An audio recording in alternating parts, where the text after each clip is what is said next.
The story of the M26 Pershing does not begin with triumph.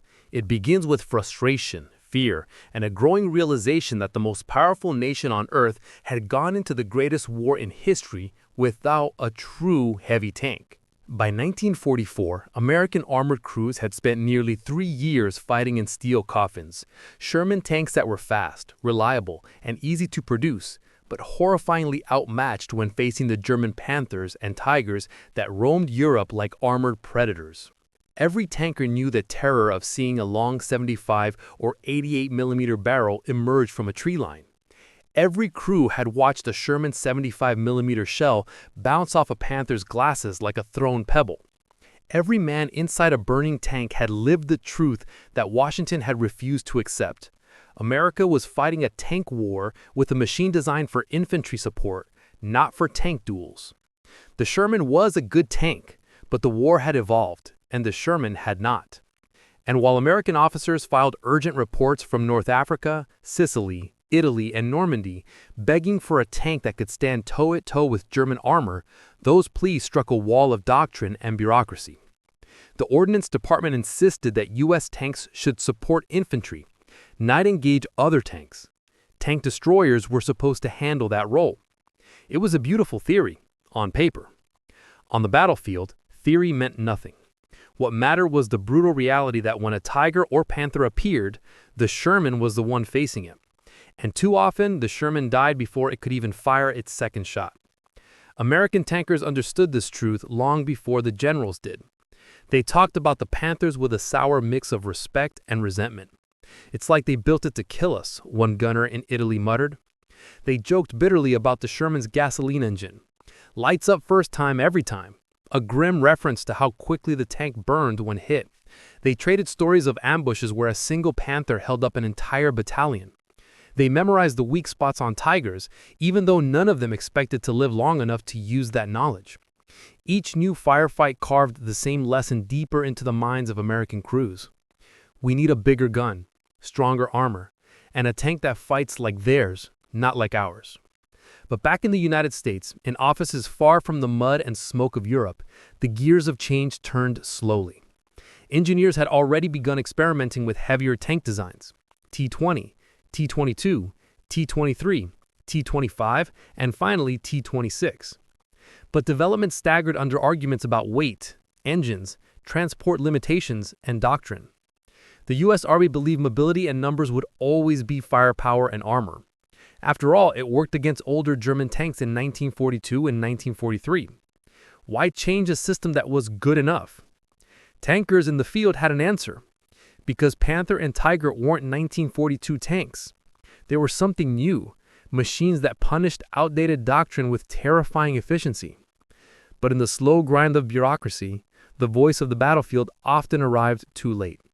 Meetings were held, reports were rewritten, requirements were debated. The war moved forward without waiting, and as American factories poured out tens of thousands of Shermans, the Panther rolled onto the eastern and western fronts like a harbinger of a new era. Its sloped armor, high-velocity 75mm cannon, and long-range optics made it a nightmare in every engagement. The Tiger, larger and slower but almost mythically durable, added another layer of dread. Sherman crews learned to identify Tigers not by sight, but by sound, the deep, growling rumble of the Maybach engine that seemed to vibrate the earth itself. The first time a Tiger knocked out 5 Shermans in a row near Enzio, American officers realized they weren't just losing tanks, they were losing time, momentum, and morale. And yet, still, the Pershing did not arrive. It wasn't because Americans couldn't build a heavy tank, it was because they hadn't committed to building one, not yet. The T-26 prototype existed, tested, waiting, but delayed by endless revisions. It had a real gun, a 90mm cannon that could shatter a Panther at respectable range. It had armor thick enough to withstand German fire. It had a silhouette that promised a new chapter in American armor history. But decisions came slowly, fatally slowly. The war burned on while America debated. Tankers kept dying while committees discussed horsepower ratios. It was a crisis of doctrine wrapped in a crisis of timing. The M26 Pershing was ready long before the Army was ready to accept it. And because of that, it became a symbol of every lesson the United States learned the hard way: late, painfully and at the cost of lives. By mid-1944, as American forces fought through hedgerows and towns across France, the calls for a heavier tank became deafening. Commanders at the front practically begged for the T-26. Reports from Normandy repeated the same message. Shermans could win battles, but at a terrible price. The enemy was evolving faster than the doctrine. Soldiers wondered if Washington had forgotten that wars aren't won by theories. They're won by steel, blood, and the ability to adapt before your enemy does.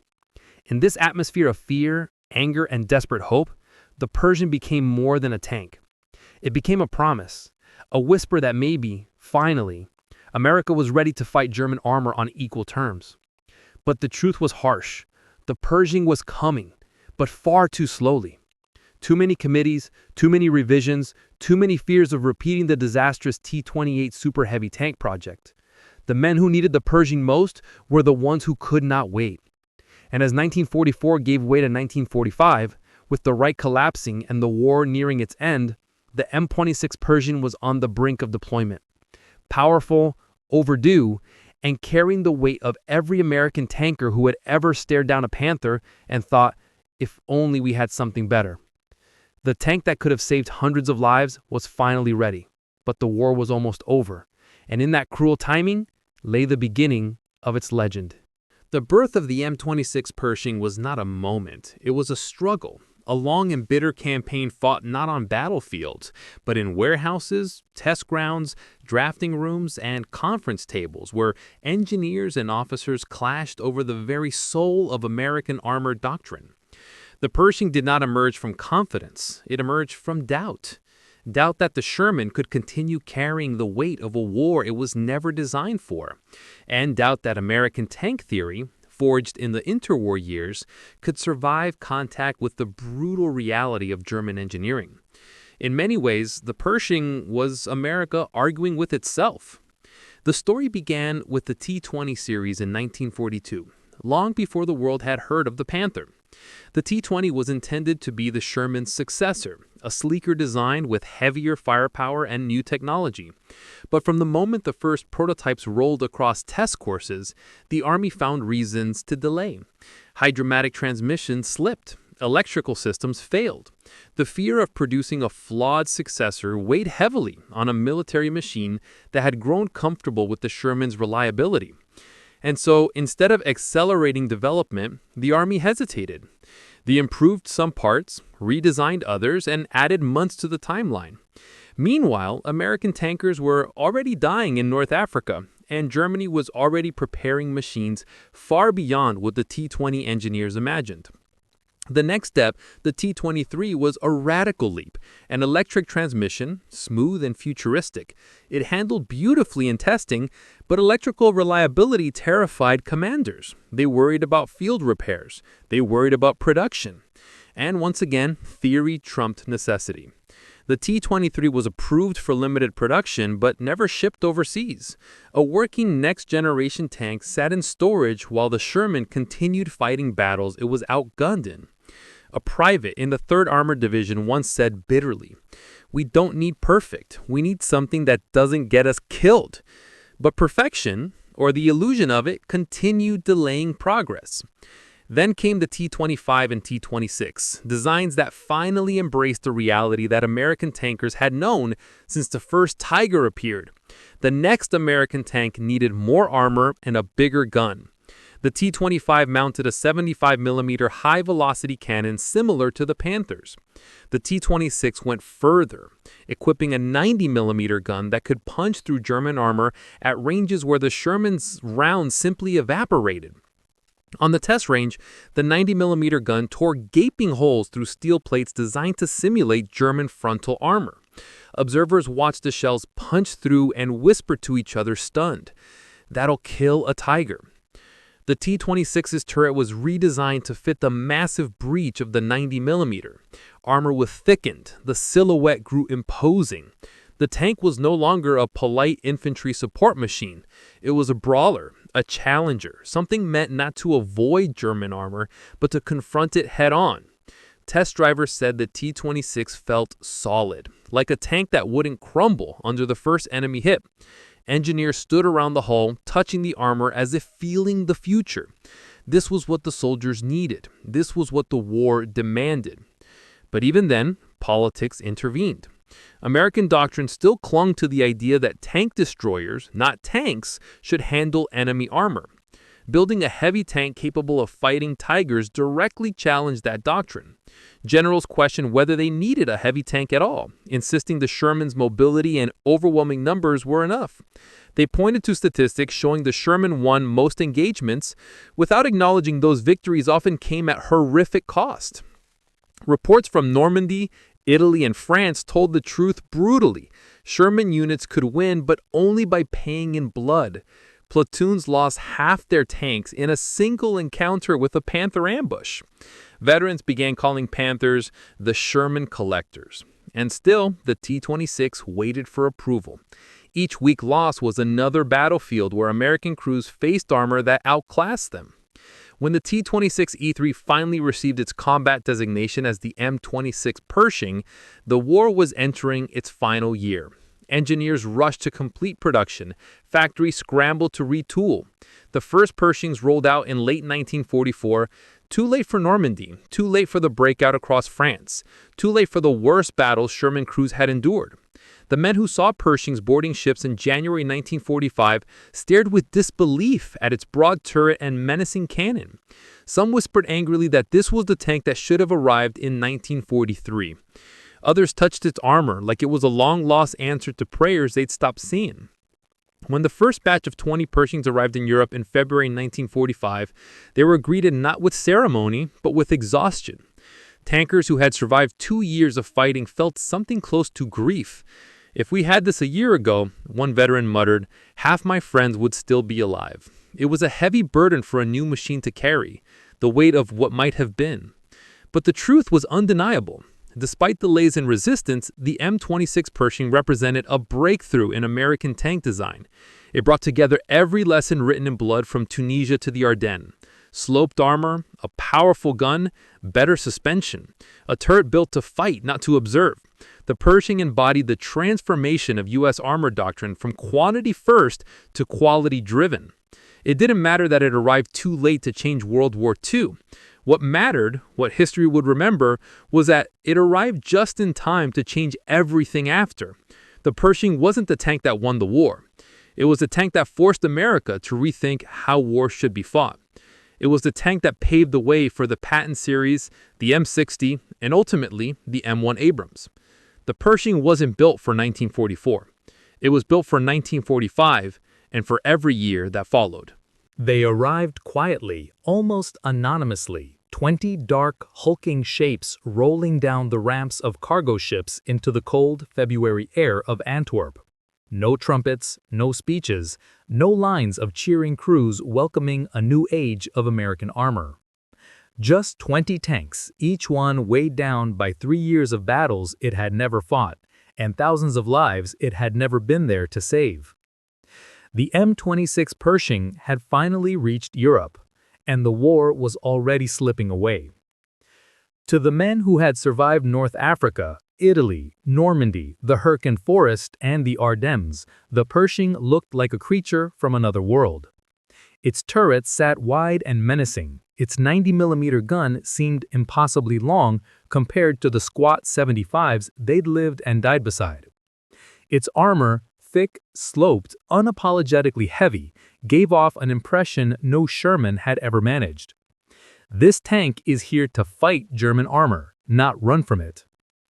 But the bitterness was unavoidable. Some crews walked around the new tanks in silence, touching the glasses plate as though feeling the weight of lost time. Others cursed under their breath. One sergeant, who had fought Panthers in Normandy with a Sherman whose rounds hit and bounced like hail on a church roof, stared at the Pershing's 90mm and whispered, "Too late, boys, too damn late." But late or not, Europe was about to see what America could build when it finally committed to matching German firepower. The 20 Pershings were assigned to the 3rd and 9th Armored Divisions first, divisions that had bled terribly in 1944. They did not treat the new machines gently. Their commanders, eager to see if the M26 truly lived up to its promise, pushed them forward at the earliest opportunity. And so, in the ruins of Germany's western frontier, the Pershing fought its first battles. The most famous moment came in Cologne, March 6, 1945. The city was already half destroyed, smoke rising from shattered buildings, rubble choking the streets. Hidden among those ruins, perched like a wounded predator making its last stand, was a panther. American patrols spotted it covering the cathedral square, its 75mm long barrel pointed toward advancing infantry. No Sherman could safely challenge it head-on. Everyone knew that. Everyone had learned that lesson the hard way. But this time, the Americans had something different. A Pershing from the 3rd Armored Division, T-26E3 No. 26, was ordered to engage. The crew moved through the streets cautiously, the commander scanning through broken windows and collapsed walls. War correspondents watched from nearby rooftops with a camera rolling, unaware that they were about to capture one of the most iconic tank duels in history. The Panther saw the Pershing first. It fired. The shell smashed into a building beside the American tank, blasting concrete dust into the street. The Pershing kept coming. The gunner tracked the Panther, breathing steady despite the pounding of his heart. "Gunner, Panzer, 11 o'clock. I see him. Fire." The 90mm roared like a thunderclap trapped in a stone corridor. The shell slammed into the Panther's front plate, ripping through steel that Sherman's had never penetrated. Flames burst from the German tank's hatch. The camera caught everything. The Panther burning, the Pershing holding its aim steady, the smoke curling into the sky above Cologne Cathedral. For the man who saw the footage later, it felt like witnessing a myth shatter in real time. The Panther, the terror of Normandy, the killer of Sherman's, had been killed in seconds. By an American tank. And not by swarming it, not by flanking it, not by sacrificing 3 tanks to land a lucky hit, but by defeating it in the clean, undeniable duel. It was a message broadcast to every American tanker. You finally have a fair fight. The other Pershings saw action across the Rhine and into the Ruhr pocket. In Remagen, Pershings provided heavy support as American forces seized the Ludendorff Bridge, one of the most decisive moments of the final campaign. Pershings knocked out entrenched German positions and dueled self-propelled guns that would have shredded Sherman's before they closed the distance. In scattered engagements, Pershings fought Tiger Is with results that shocked even the crews. A Tiger that once shrugged off American shells was now torn open at 800 or even 1,000 yards. Panther side armor, once nearly immune to 75mm fire, crumpled under 90mm impacts. Jagd panzer crews who relied on frontal invulnerability found themselves facing a gun that could crack their castlemates like eggshells. But for all its power, the Pershing's real tragedy remained its timing. By the time it arrived, the German armored force was exhausted, low on fuel, low on ammunition, low on replacements, fighting with veteran crews but crumbling industry. The Pershing, had it arrived in 1943 or even early 1944, might have rewritten entire chapters of the war. In 1945, it wrote only footnotes. Brilliant, decisive, but too few and too late to alter the arc of Germany's defeat. But the men who fought in Pershings felt something more than bitterness. They felt vindication. They felt a new sense of pride. They felt the undisputable truth that America could build a tank equal to anything Germany created. That the Sherman had been a compromise, but the Pershing was a promise. A promise kept late, but kept nonetheless. When the war in Europe ended, the 20 Pershings were scattered across ruined towns, river crossings, and captured German roads. Some were already battle-scarred. Some still smelled of fresh paint. None of them had fired as many shots as their crews wished they could have. But every one of them had proven something that mattered not just for 1945, but for the next 50 years. America didn't just win wars with numbers. It could win with engineering, with power, and with vision. The Pershing had come too late to save the past, but it had arrived just in time to shape the future. When the guns fell silent in Europe and the smoke drifted away from the ruined cities, most tanks of World War II began their slow journey into obsolescence. The Tiger became a museum piece. The Panther was studied, then scrapped. Even the Sherman, heroic and iconic as it was, had reached the limits of what its narrow hull and small turret ring could support. But the Pershing, the tank that had barely tasted battle, the machine that arrived on the continent when the war was already collapsing under Germany's defeat, was just beginning its life. The war may have ended too soon for the Pershing to prove its worth on the fields of Europe, but the years that followed would show that the M26 was not the late arrival of American armor, it was the foundation of everything that came next. When the armies of the world lined up after 1945 to study the wreckage of the conflict, they weren't looking at the Shermans or the aging light tanks that had served since North Africa. They were looking at the future. And the future was written into the steel bones of the Pershing.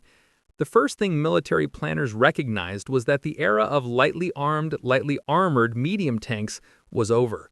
The appearance of the Panther and Tiger had made that undeniable. World War II had been a graveyard for outdated doctrines. Tanks were no longer support weapons, they were the decisive land predators of mechanized warfare. If a nation wanted to dominate future battlefields, it would need a tank that could fight and win armored duels, withstand heavy fire, and deliver killing blows at long range. The Pershing embodied that new philosophy. Its 90mm gun, its thick glacis armor, its wide turret ring built for upgrades, everything about it pointed toward a new category of machines. Not light tanks, not medium tanks, not heavy tanks. Something else. Something that would, in time, become known as the main battle tank. But as revolutionary as its design was, the Pershing still had flaws. Flaws revealed not by the Germans, but by the unforgiving terrain of a different war entirely. In 1950, when North Korea's T-34-85s poured across the 38th parallel, the Sherman once again struggled. Its 76mm gun had trouble defeating the sloped Soviet armor except at close range. The M24 Chaffee, fast but lightly armed, was nearly useless. Panic spread through U.S. forces as T-34s smashed through thin American lines. History seemed to repeat itself. Another war, another adversary fielding a tank that outclassed America's frontline machines. This time, however, something was different. This time, the Pershing was already waiting. M26s were rushed from depots in Japan and the United States into Korea as fast as ships could carry them. On the barren hills and rice paddies of the peninsula, the Pershing finally fought the tank duels it had been built for, and it was devastating. Its 90mm cannon tore through T-34s with ease. Its armor shrugged off shots at ranges where the Shermans were dying. In firefights around Pusan, Incheon, and the Chongchon River, the Pershing proved decisively that America had finally built a tank equal or superior to its global rivals. Tank crews in Korea quickly learned a truth the men of 1944 could only dream about. When the enemy's tank appeared, they no longer had to fear it. They could go toward it. Yet the Pershing's impact was not limited to combat performance. It became the blueprint, the DNA from which every American tank for the next half-century would evolve. Engineers looked at the M26 and asked, how do we fix what's weak but preserve what's strong? The result was the M56 Patton, a Pershing with a modern engine and drivetrain. The M46 became the M47 with a redesigned turret and improved fire control. The M48 evolved into the M50, the first tank that looked unmistakably modern, with its rounded turret, sleek hull, and thermal smokescreen capabilities. And then came the M60, one of the most successful tank families in the world, serving into the 1990s. Every one of those tanks, Patton, Patton, Patton, and finally the M60, carried Pershing's lineage in its mechanical heart. Without the Pershing, there is no M46. Without the M46, no M47. Without those, the M48 and M60 do not exist, and without that evolutionary chain, the United States would never have built the M1 Abrams, the crown jewel of American armor, the tank that still dominates the world's battlefields today. The Pershing also changed American strategy. No longer would the U.S. rely on the doctrine that tank destroyers fight tanks. The Pershing proved that tanks must be able to defeat tanks, period. No workarounds, no theoretical divisions of labor. The next war, the next generation, everything demanded a single universal fighting machine capable of crushing enemy armor, supporting infantry, surviving artillery, and dominating open terrain. The Sherman was a product of its time. The Pershing was a product of the future. Even foreign militaries studied it. Allied nations who had fought beside Sherman crews marveled at the Pershing's power. Nations planning their post-war arsenals asked for American advice, and U.S. officers pointed not to the Sherman, but to the Pershing. In Europe, NATO's early armor doctrine borrowed heavily from ideas the Pershing embodied: wide turret rings for future upgrades, high-velocity guns, balanced armor, reliable powertrains. The Pershing shadow stretched across continents. And yet the strangest part of its legacy was its humility. It did not earn fame the way Tiger or Sherman did. It did not fight in every major battle. It did not carry a reputation shaped by thousands of engagements. The Pershing stayed quiet, unassuming, almost anonymous. But in that quiet, it accomplished something far greater than glory. It changed the direction of American armored warfare forever. When veterans visited museums decades later, many walked past the Shermans with nostalgia, past the Pattons with admiration, past the Abrams with awe. But when they paused in front of a Pershing, their voices softened. They understood what it represented. It was the promise they never received in time, the tank that could have saved lives in 1944, the machine that arrived too late for their friends, but right on time for every American tanker who came afterward. One veteran, touching the cold steel of an M26's hull, said quietly, This one is the father of them all." The Sherman won the war, but the Pershing shaped everything that came after it. It was the tank that missed its war, but defined every war that followed. The Pershing never marched in victory parades, never broke through enemy lines in great sweeping maneuvers, never became the iconic silhouette of World War II. It arrived too late for that, stepping onto the stage when the war was already collapsing under the weight of a starving German army and Allied air supremacy. But history has its own way of choosing what matters, and sometimes the machines that fire the fewest shots end up casting the longest shadows. The M26 Pershing, born from hesitation and deployed in desperation, became exactly that, a quiet giant whose true legacy lived not in what it destroyed, but in what it inspired. When commanders evaluated post-war armored performance, the Pershing stood out not for its kill count, but for its potential.